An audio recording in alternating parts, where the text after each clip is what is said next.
Donc, seconde partie de cette vie avec Claude. Euh, Après cette histoire de commissariat, là, je vais voir mon ancien patron, Thierry Ardisson, en lui disant que j'ai des sentiments et plus ou moins des preuves que ce serait possible que Claude ne soit pas mort tel qu'on l'avait dit. Bon, il n'a pas l'air trop intéressé, il donne pas suite. Bon, j'ai fait ce que j'ai pu. Euh, et là, me rapprochant de plus en plus là arrive quelque chose d'incroyable. Je suis assez désargenté puisque je passe mon temps avec ma caméra et à nourrir ma caméra de films vierges pour réaliser différents reportages ou documentaires. Donc tout passe pour mon métier et avant même la nourriture. Et je suis dans une petite supérette. Et alors là, il se passe quelque chose d'incroyable. Une, euh, une dame peut-être un peu plus âgée que moi, à peu près, je pense, oui, vient vers moi comme si elle me connaissait. Ah bon. Elle me dit, écoutez, j'ai une dizaine de photos inédites de Claude. Je vous les donne à condition que vous m'ameniez au moulin de Dame de Moi en voiture. Je regarde les photos qui sont en effet inédites et je me dis, bah, écoutez, je suis entièrement d'accord. Elle me donne donc ces 10 photos, moi qui suis désargenté. Et nous partons donc au moulin de Danemois, qui à l'époque n'avait pas encore été racheté par la famille Lescure. Le moulin était à l'abandon total. Nous y rentrons comme dans un moulin, sans faire de jeu de mots, et nous y dormons même dans les gravats du moulin. Et, et au petit matin, je vais voir la petite épicerie du coin qui a été reprise et où beaucoup d'objets de Claude sont mis en vente pour les fans. Et j'ai eu la bonne idée de faire une dizaine de copies de chacune de ces photos que j'ai reçues de cette dame, de Claude, des photos inédites de Claude. Et moi qui suis désargenté, non pas que je n'ai pas d'argent, mais mon argent passe pour mon métier. C'est ça la vie de producteur ou pseudo-producteur. Mais on peut avoir un peu d'argent, mais que cet argent serve pour notre métier et non pas pour des choses futiles. Et incroyable, je repasse dans moi une semaine plus tard. Toutes les photos ont été vendues, une centaine donc, un 10 fois 10, 10 exemplaires chacun des 10 photos reçues par cette dame. Me voilà devant pas une petite fortune, mais une fortune quand on n'a rien, ce qui m'a permis de rentrer où j'habitais, mettre de l'essence dans mon véhicule évidemment, et d'être un petit peu plus confortable pour... donc premier signe de Claude une dame, c'est quand même incroyable, une dame qui ne me connaît pas, qui vient me voir dans une supérette en me disant, écoutez, je vous donne 10 photos de Claude inédites si vous m'amenez à Danemois. C'est incroyable. J'ai même du mal à y croire. Moi-même, vous voyez, alors que je l'ai vécu.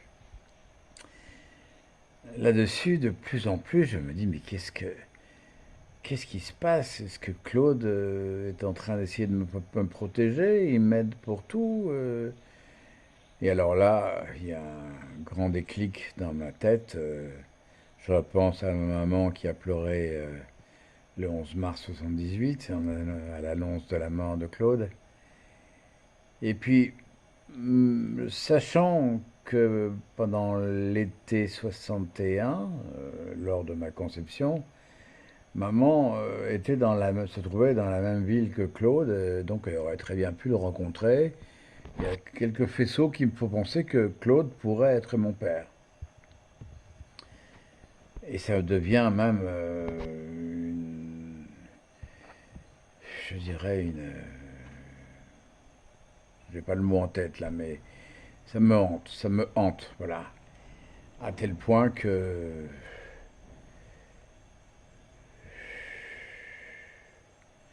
un petit matin à Paris, j'essaie une dernière fois de dénoncer ce qui s'est passé avant la prescription, et bien là, les flics me sautent dessus, surtout que j'avais très beau manteau de fourrure, ils me prennent pour un fou, et ils me font enfermer pendant 2 mois dans un hôpital psychiatrique. Oui. Mais c'est du bon, c'est du mauvais pour du bon, hein, vous allez voir la suite. Et grâce à cet internement de 2 mois, eh bien, j'ai réussi et j'ai pu euh, toucher ce qu'on appelle l'AAH, donc à peu près 900 euros par mois, grâce à, je, je le dis encore, c'est grâce à Claude. Donc j'ai vécu 15 ans, alors que les gens pensaient que j'étais fou, alors que je ne pense pas être fou. J'ai la tête sur les épaules, je sais de quoi je parle. Et donc grâce à Claude, j'ai vécu 15 ans avec 900 euros par mois. Ça, donc je lui dois énormément grâce à ça. Et puis de plus en plus, il a grignoté ma vie, me rendant heureux par ses chansons. Euh, et puis de nombreux voyages au Moulin de Danemois que j'adore. Euh, de nombreux recueillements aussi devant la tombe de Claude. D'ailleurs, France 3 m'a même filmé. J'étais le premier à 8 heures du matin à l'ouverture du cimetière devant la tombe de Claude, et France 3 ou FR3 à l'époque, je ne sais plus. Euh, pardon. M'a filmé étant le premier devant la tombe de Claude. Et c'est passé aux actualités. Encore un hommage. Et puis tout ça en même temps, j'étais chanteur, je faisais des concerts et me vint l'idée d'enregistrer une de mes chansons préférées de Claude, qui est très peu connue, qui est la face B de Je viens dîner ce soir, s'appelle Je t'embrasse. Et me voilà là enregistré, je l'enregistre, avec une orchestration très différente de celle de Claude, mais elle pourrait être peut-être un petit peu plus rapide. Et puis je contacte Claude Junior, et je lui envoie, et il me dit oui, c'est bien, c'est pas mal du tout. Puis on parle beaucoup. J'ai même cette phrase étrange en parlant à Claude Junior en disant oui, mais tu sais, papa, et je tombe dans mon propre piège en disant papa en parlant de Claude. Alors que lui est le fils légitime de Claude. Et, et même si Claude n'est que mon père spirituel, c'est déjà énorme. Et je pense même en savoir plus que Claude Junior, parce qu'il est ma vie, il est mon soleil. Et en ce moment, je travaille sur un documentaire sur une seule année de sa vie, qui va montrer le déploiement énorme de son travail, en passant par ses passages télé évidemment, par les sorties de chacun des podiums de l'année mois par mois, des maquettes, des interviews. Enfin, c'est un travail immense sur qui me rend heureux parce que je me sens très proche de Claude en ce jour par jour que je réalise en ce moment, et qui sera vendu à la télévision, aux télévisions européennes, hein. Il n'y a pas que la France, hein. Il y a la Belgique, la Suisse. Claude commençait à faire son trou un petit peu partout en francophonie, je dirais.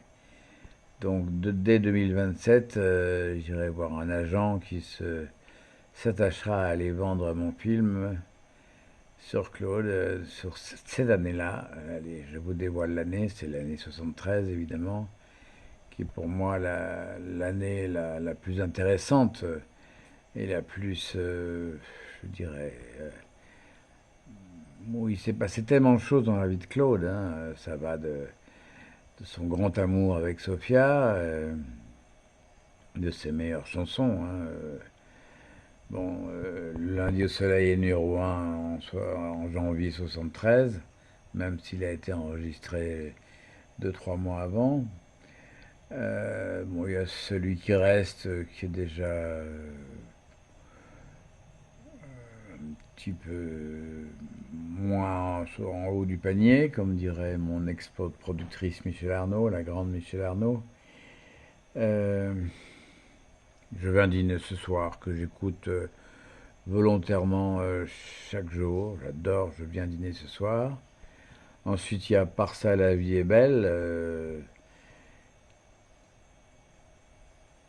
où Claude explique d'ailleurs dans une interview radio qui sera dans mon film que c'est un morceau de second choix, et il a raison.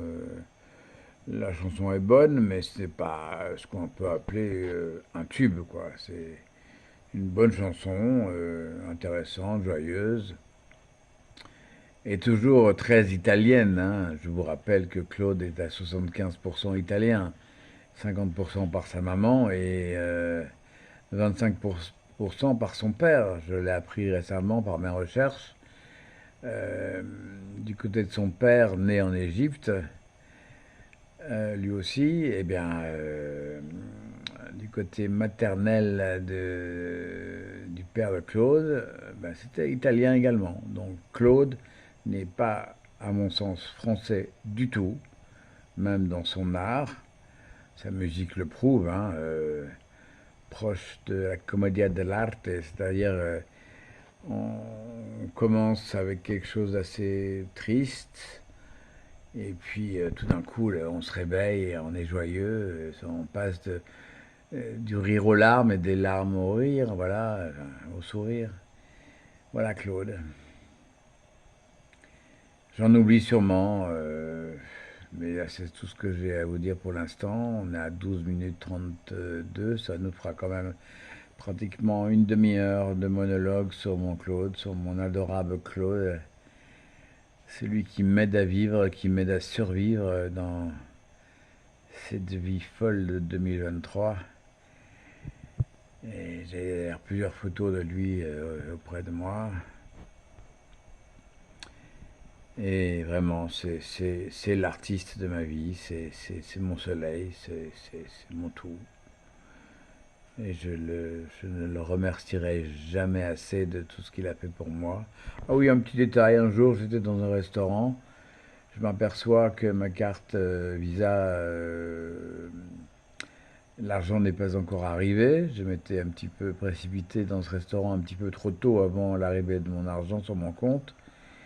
Et puis, miracle, tout d'un coup, j'ai comme un cling qui me dit vas-y, vas-y, va retirer un peu d'argent pour payer le resto. Je mets la carte Visa dans la machine ATM, la Visa, et 50 euros sortent de cette machine. Bon, là, je vois aussi